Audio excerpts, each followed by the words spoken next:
Hello, చూసారా మా ఇంటి ముందు చెట్లు ఎంత గ్రీనిష్గా ఇలా బాగా గుబురుగా పెరిగాయో. ఇలా గుబురుగా పెరగాలి అని అంటే మీకు కూడా ఒక చిన్న చిట్కా చెప్తానండి. ఒకసారి ట్రై చేయండి. మీరు ట్రై చేసి ఎలా ఉందో నాకు కామెంట్ చేయండి, ఓకేనా? ఇది ఏంటంటే బియ్యం కడిగిన వాటర్ ఉంటుంది కదా, ఆ వాటర్ని మొత్తం బాగా 2 సార్లు 3 సార్లు కడిగిన వాటరు పోసి మనం టీ తాగుతాం కదా, కామన్గా అందరి ఇళ్ళల్లో టీ రోజు తాగుతుంటారు. ఆ టీ తాగిన టీ పొడి కూడా పడేయకండి. ఆ బియ్యం కడిగిన నీళ్ళల్లో వేసి ఆ టీ పొడి నీళ్ళు మిక్స్ చేసి అన్ని చెట్లకి కొంచెం కొంచెంగా పట్టించండి.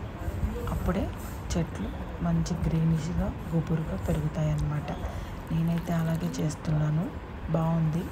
మీరు కూడా అలా చేస్తే మీకు కూడా అలాగే పెరుగుతాయి అన్నమాట.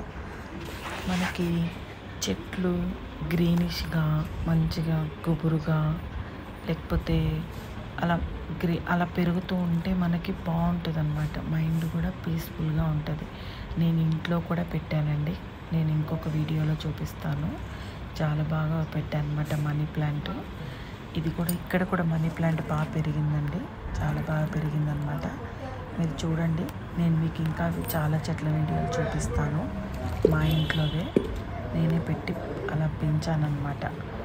సో మీరు కూడా ఇలా ఇంట్లో అన్ని చోట్ల చెట్లు పెట్టి పెంచండి. మంచి ఆలోచనలు వస్తాయి, మైండ్ ఫ్రెష్గా ఉంటుంది, ఓకేనా? మీరు కూడా ట్రై చేస్తారని కోరుకుంటున్నాను. నా వీడియో నచ్చినట్టయితే లైక్ చేయండి, షేర్ చేయండి, కామెంట్ చేయండి. Bye bye.